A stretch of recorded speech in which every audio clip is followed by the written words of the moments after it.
janji tapi kita tidak tepati. Misalkan sudah janji hari ini mau datang ke rumahnya jam 10, ternyata kita nggak bisa, akhirnya kita tidak datang. Itu kan namanya tidak menepati janji. Tapi hari ini kita mau melihat bagaimana Tuhan itu bukanlah yang suka ingkar janji. Tuhan itu bukanlah pribadi yang hanya melalui perkataan setelah itu dia tidak lakukan. Dia adalah Allah. Apapun yang dikatakannya, apapun yang difirmankannya pasti akan ditepati. Itu namanya janji Tuhan. Oleh sebab itu saudara, di pagi hari ini kita mau melihat bagaimana janji Tuhan itu dinyatakan dalam kehidupan kita. Kita memulai di tahun yang baru dengan memegang janji yang diberikan oleh Tuhan di dalam kehidupan kita. Oleh sebab itu kita buka firman Tuhan kita dalam 2 Petrus pasalnya yang ketiga. 2 Petrus pasalnya yang ketiga. Kita akan baca dari ayat ketiga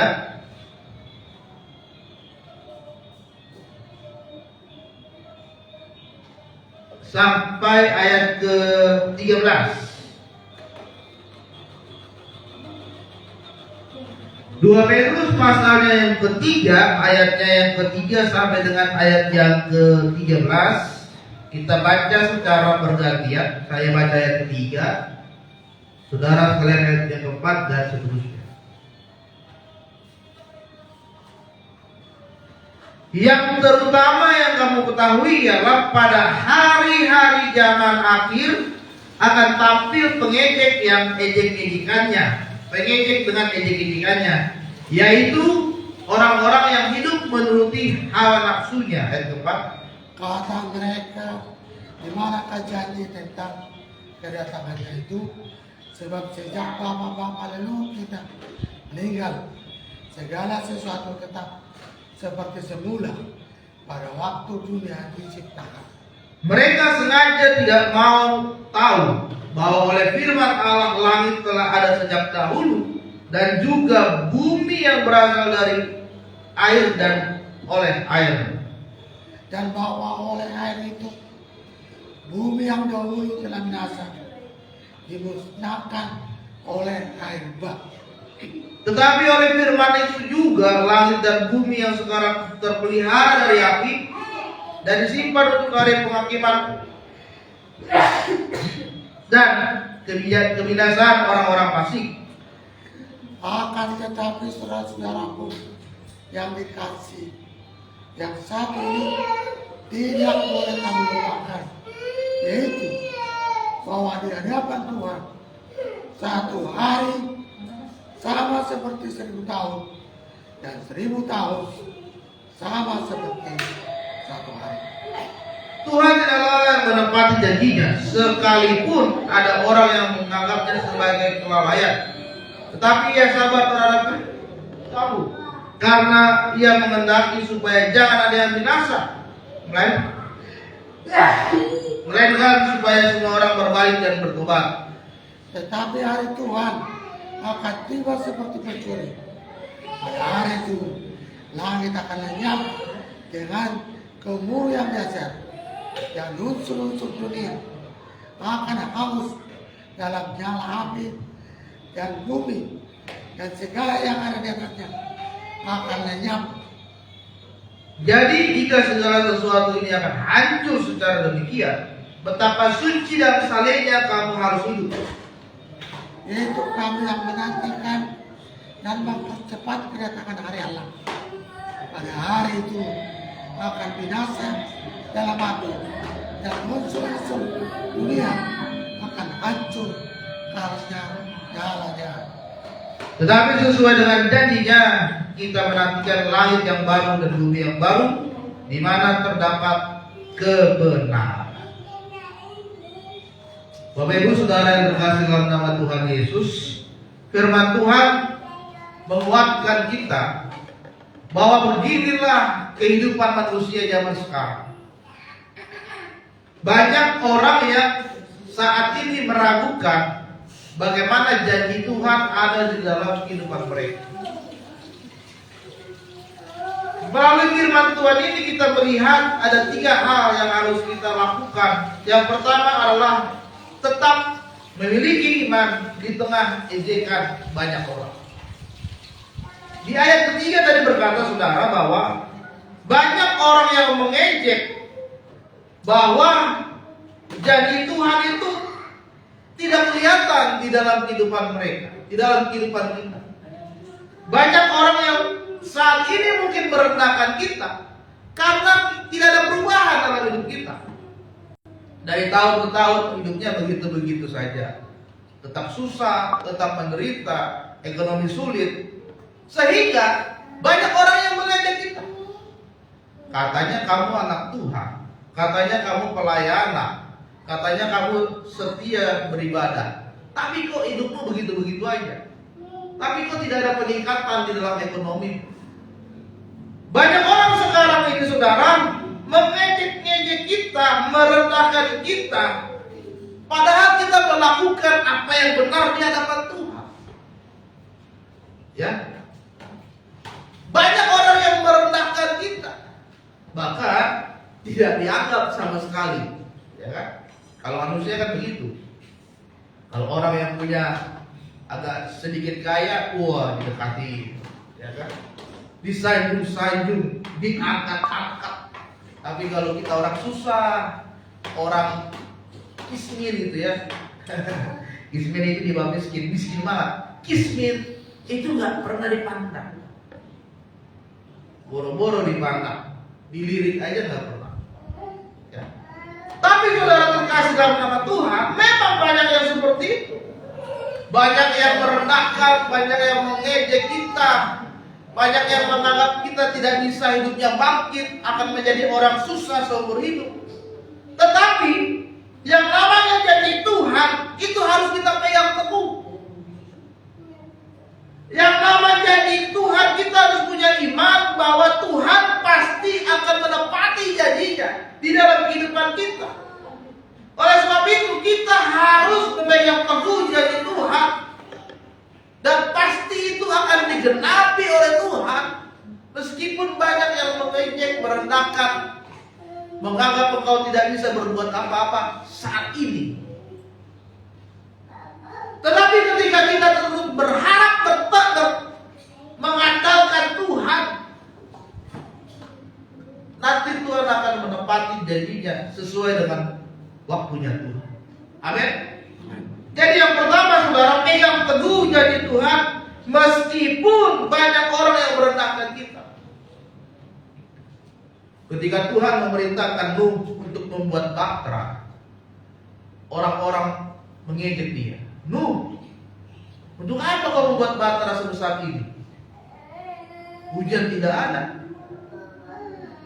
Kau buat di atas gunung. Kalau orang buat bahtera itu di sungai atau di laut. Kau buat bahtera di atas gunung. Hujan juga tidak ada, untuk apa? Banyak orang yang merendahkan Nuh atas perbuatan yang dia lakukan menuruti perintah Tuhan. Bahkan ada yang berkata, kamu gila Nuh. Masa kamu bikin bahtera yang sangat besar di atas gunung, mengeluarkan banyak tenaga, waktu, bahkan biaya. Dia direndahkan, dia diejek-ejek oleh banyak orang. Tapi apa yang terjadi? Tuhan menyatakan janjinya, turunlah air bah, tergenanglah semua bumi, dan bahtera itu pun berjalan. Ayub juga direndahkan ketika Tuhan memberikan ujian kepada dia. Semua hartanya hilang, habis. Anak-anaknya semua sudah meninggal, tiada. Istrinya meninggalkan dia. Teman-temannya pun merendahkan dia. Untuk apa lagi kamu setia kepada Tuhan? Tuhan sudah ngambil semuanya. Sekarang kamu dikasih sakit. Untuk apa kamu masih setia? Tinggalkan saja Tuhanmu. Teman-teman Suaminya merendahkan dia, bahkan istrinya pun mengejek-ejek dia. Tetapi Ayub tetap memegang janji Tuhan, dia tetap setia kepada Tuhan. Apa yang terjadi? Tuhan pulihkan Ayub, bahkan diberkati berlipat kali ganda. Jadi saudara yang pertama, tetap beriman meskipun banyak yang mengejek kita saat ini. Untuk apa? Buka gereja di kampung, nggak ada jemaatnya, ngabisin uang, ngabisin biaya, ngabisin tenaga, harus bangun pagi-pagi, ya kan? Seharusnya hari Minggu itu kita bisa santai, bisa ya minimal jam 10 gereja masih bisa santai paginya. Ini sudah seperti masuk sekolah, bangunnya tetap jam 5, masak tetap makan pagi. Untuk apa? Mungkin banyak di luar sana yang merendahkan perintisan gereja kita. Tapi hari ini kita akan melihat kalau kita setia, janji Tuhan akan digenapi. Amin. Amin. Ya. Yang kedua, saudara, adalah tetap percaya kepada kuasa firman Tuhan. Ayat kelima berkata, orang yang merendahkan kita, orang yang mengejek-ejek kita, bahkan mereka sengaja tidak mau tahu oleh kebenaran firman Tuhan.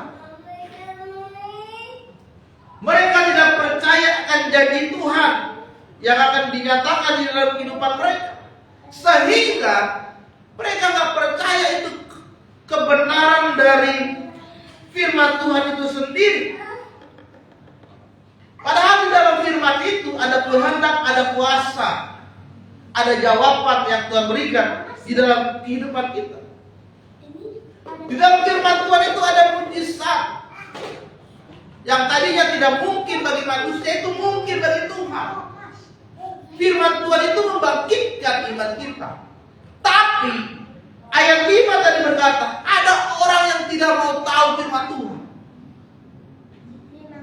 Orang yang tidak mau firman Tuhan adalah orang yang tidak percaya akan kuasa Tuhan. Kenapa dia tidak percaya akan kuasa Tuhan? Karena dirinya sudah terlanjur down. Dirinya sudah memberikan image ke dalam dirinya kalau dia tidak bisa berbuat apa-apa. Dia membuat tolak ukur dalam dirinya bahwa dia ya sudahlah, hidup saya begini-begini aja. Tidak ada kemajuan, tidak ada kebangkitan, tidak ada peningkatan. Sehingga dia tak percaya kuasa Tuhan. Inilah yang dialami oleh manusia zaman sekarang, sehingga kehidupannya itu dia seakan-akan mengalami yang namanya kekosongan akan Tuhan. Ketika manusia itu berada di dalam kekosongan, saudara, ya gereja nggak gereja, baca Alkitab nggak baca Alkitab, doa juga nggak pernah doa, karena dia kosong akan Tuhan. Ya, jadi dia lakukan kegiatan biasa-biasa saja dan tidak mengalami Tuhan itu hadir di dalam hidup dia. Jadi saudara, yang kedua, percaya akan kuasa firman Tuhan. Ketika kita percaya akan kuasa firman Tuhan, maka yang harus kita lakukan adalah renungkanlah firman Tuhan itu siang dan malam. Saudara, mari kita siapkan waktu kita untuk baca firman Tuhan itu secara sungguh-sungguh.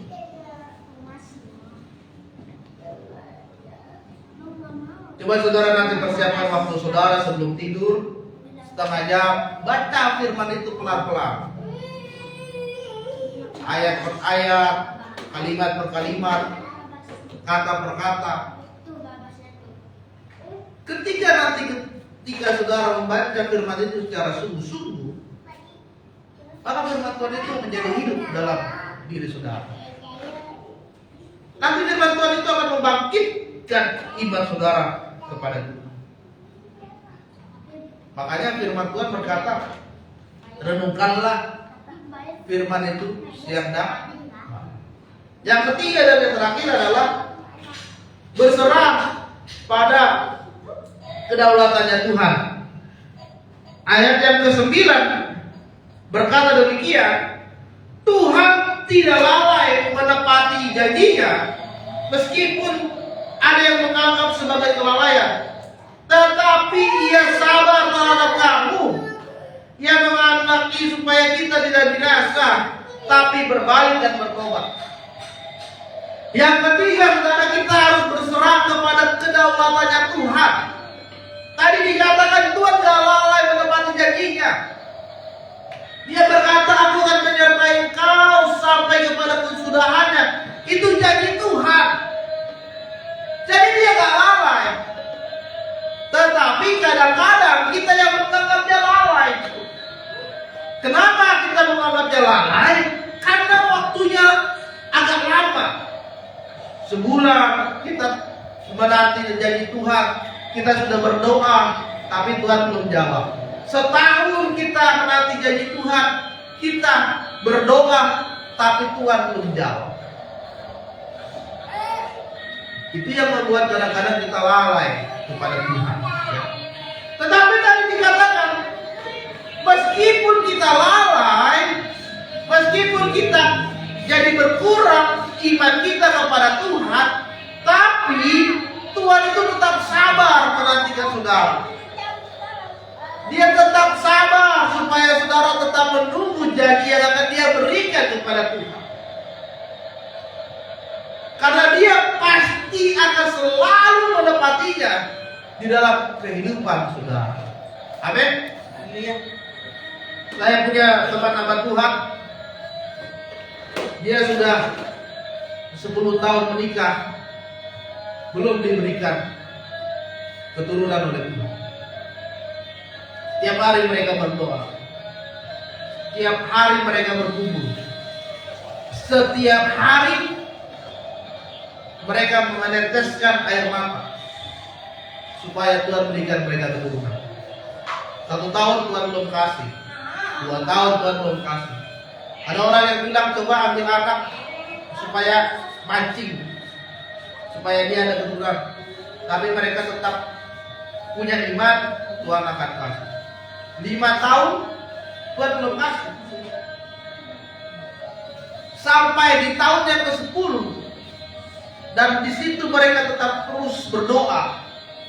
Tiba-tiba Tuhan nyatakan janjinya, dan tiba-tiba istrinya dinyatakan positif hamil.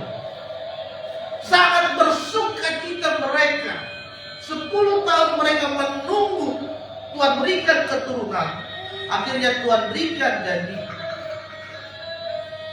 Akhirnya istrinya hamil, lalu anaknya lahir. Dan 2 tahun berikutnya istrinya hamil lagi dan melahirkan lagi. Jadi anak mereka sekarang 2. Yang tadinya 10 tahun mereka menunggu janji Tuhan, Tuhan belum beri. Tetapi di tahun yang ke-10 Tuhan berikan keturunan. Bukan cuma 1, tapi 2 langsung Tuhan beri. Padahal istrinya sudah lumayan berumur, 30 lebih ke atas.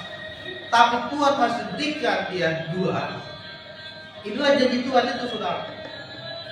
Jangan pernah sekalipun kita melalaikan janji Tuhan, karena Tuhan pasti akan menjawab. Tuhan pasti akan mendengar setiap doa kita, dan Dia akan menepatinya. Amin. Apa yang menjadi doamu saat ini? Mungkin yang masih sekolah, Tuhan,